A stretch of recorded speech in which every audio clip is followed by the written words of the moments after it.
Hello दोस्तों, आज के इस वीडियो में हम बात करेंगे इन्वायरमेंटल स्टडीज़ के वायु प्रदूषण चैप्टर के बारे में। आज हम डिस्कस करेंगे कि वायु प्रदूषण क्या है। तो सबसे पहले हम जानते हैं कि वायु, इंट्रोडक्शन जानते हैं हम। वायु सभी मनुष्यों, जीवों एवं वनस्पतियों के लिए अत्यंत आवश्यक है। इसकी महत्ता का अनुमान इसी से लगाया जा सकता है कि मनुष्य भोजन के बिना हफ्तों तक, जल के बिना कुछ दिनों तक ही जीवित रह सकता है, किंतु वायु के बिना उसका जीवित रहना असंभव है। मनुष्य दिन भर में जो कुछ लेता है उसका 80% भाग वायु है। ध्यातव्य है कि मनुष्य प्रतिदिन 22,000 बार सांस लेता है। इस प्रकार वह प्रत्येक दिन 16 kg 35 गैलन वायु ग्रहण करता है। वायु विभिन्न गैसों का मिश्रण है, जिसमें नाइट्रोजन की मात्रा सर्वाधिक अर्थात 78% होती है, जबकि 21% ऑक्सीजन तथा 0.03% कार्बन डाइऑक्साइड यानी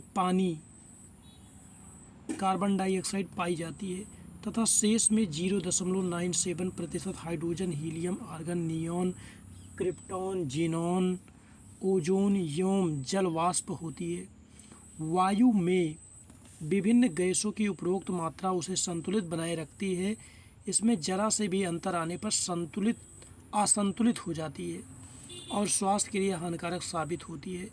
श्वसन के लिए ऑक्सीजन जरूरी है। जब कभी वायु में carbon dioxide, carbon monoxide, sulphur dioxide, nitrogen के ऑक्साइडों की वृद्धि हो जाती है तो ऐसी वायु को प्रदूषित वायु तथा इस प्रकार के प्रदूषण को वायु प्रदूषण कहते हैं। अतः इसकी परिभाषा हम निम्न प्रकार दे सकते हैं। प्राकृतिक तथा मानव जनित स्रोतों से उत्पन्न बाहरी तत्वों के वायु में मिश्रण के कारण वायु की असंतुलित दशा को वायु प्रदूषण कहते हैं, तथा जिन कारकों से वायु प्रदूषित होती है उन्हें वायु प्रदूषक कहते हैं। इस प्रकार असंतुलित वायु की गुणवत्ता में ह्रास हो जाता है और वह जीव जंतुओं एवं पादपों के लिए हानिकारक हो जाती है।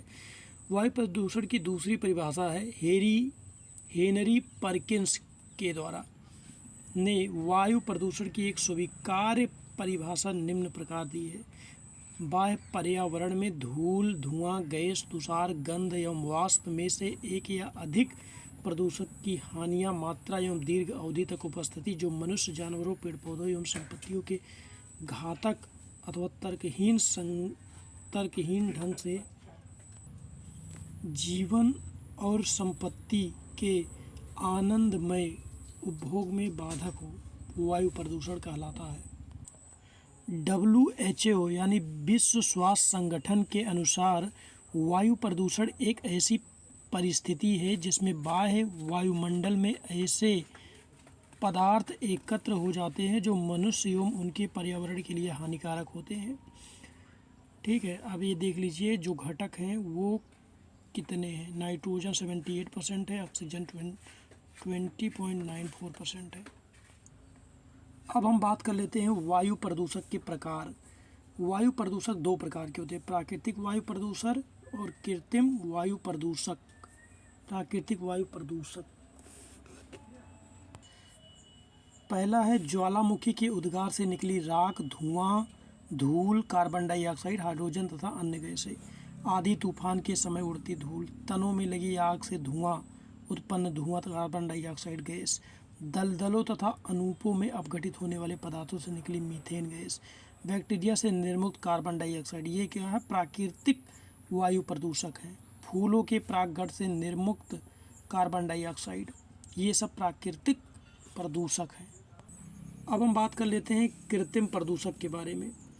कार्बन डाइऑक्साइड क्या है? Carbon dioxide, carbon dioxide, carbon monoxide, sulphur oxide, nitrogen oxide, chlorine, सीसा, अमोनिया, कैडमियम, बेंजीपाइस, हाइड्रोकार्बन, धूल, ये सब क्या है? ये सब हैं कृत्रिम वायु प्रदूषक। अब वायु प्रदूषण पर आपका एक और वीडियो आएगा, उसके बाद आपका सेकंड चैप्टर वायु प्रदूषण ख़त्म हो जाएगा। तब तक हमारे चैनल को सब्सक्राइब कीजिए, वीडियो को लाइक कीजिए। जय हिंद, जय भारत।